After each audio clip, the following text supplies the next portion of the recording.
بسم الله الرحمن الرحيم، والصلاة والسلام على سيدنا محمد أفضل المرسلين. اليوم راح يكون موضوعنا عن تساقط الشعر. راح نعرف شنو الأشياء اللي تسبب تساقط الشعر وشلون راح نقدر نعالجها.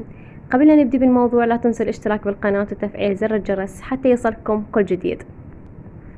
راح نجي أول شي نعرف شنو الأشياء اللي تسبب تساقط الشعر. طبعا تساقط الشعر له مسببات هواية، منها الحمل والولادة، اضطرابات بالهرمونات، استخدامات حمامات زيتية بطريقة غير صحيحة، استخدام الماء الحار عند السبح، نقص الفيتامينات والغذاء، الحالة النفسية. كل هاي العوامل راح تؤدي إلى تساقط الشعر والرطوبة الزائدة.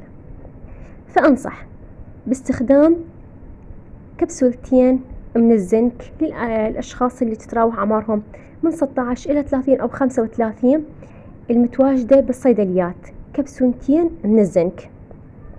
كذلك أنصح بعمل فحوصات تحاليل للفيتامينات اللي عندنا بها نقص، من فيتامين دي، الحديد، هاي كلها راح تسبب تساقط الشعر.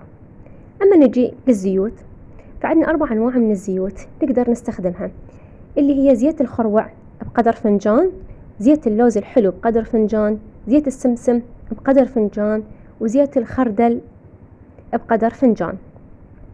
هذولي ال4 زيوت راح نستخدمهم، نضعهم مع بعض ونضعهم على فروة الرأس. راح ندلك فروة الرأس بيها، مو على الشعر، على الفروة، يعني هنا عندنا تساقط شعر.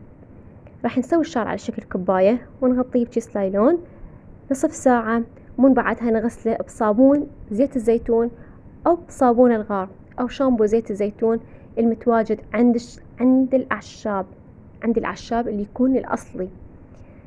وإن شاء الله يا ربي يروح التساقط ومشاكل التساقط ويصير شعرنا حلو.